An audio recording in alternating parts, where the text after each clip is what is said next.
Quand il est dit que les morts ressusciteront d'abord, cela indique qu'il y a un temps entre la résurrection et ceux qui seront changés en un instant.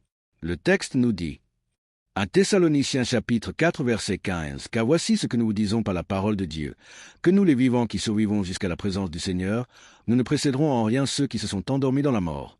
Parce que le Seigneur lui-même descendra du ciel avec un cri de commandement, avec une voix d'archange et avec la trompette de Dieu, et ceux qui sont morts en union avec Christ ressusciteront d'abord. Ensuite, nous les vivants qui survivons, nous serons, ensemble avec eux, emportés dans des nuages à la rencontre du Seigneur dans les airs, et ainsi nous serons toujours avec le Seigneur. » Ce temps est mentionné en Révélation au chapitre 6. Quand il dit, Révélation chapitre 6 verset 9, « Quand l'agneau a ouvert le 5e sceau, j'ai vu sous l'autel les âmes de ceux qui ont été tués à cause de leur fidélité à la parole de Dieu et à cause du témoignage qu'ils rendaient.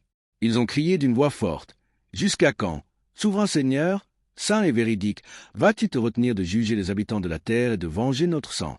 Et on a donné à chacun une longue robe blanche, et on leur a dit de se reposer encore un peu, jusqu'à ce que soit complet le nombre de leurs co-esclaves et de leurs frères qui étaient sur le point d'être tués eux aussi. » Du 5e sceau au 7e sceau. Nous pouvons voir qu'il y a un temps. Cela veut dire que la résurrection se passe à un moment, et que plus tard l'enlèvement emmène ceux qui sont changés. Peut-on évaluer le temps entre ces deux actions? Il nous est donné dans un an, un plan bien établi par rapport aux faits et aux événements précis, datés.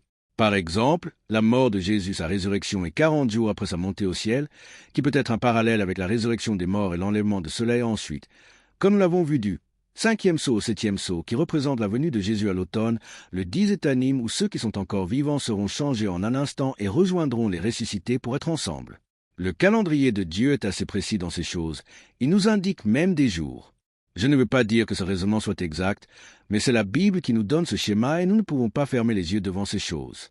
L'exemple de la mort et de la résurrection de Jésus ainsi que la montée au ciel, 40 jours après, se retrouve dans le livre de la Révélation au chapitre 11. Concernant les deux témoins qui suivent le même modèle, ces choses sont facilement vérifiables, notamment plus que je vous ai donné les versets.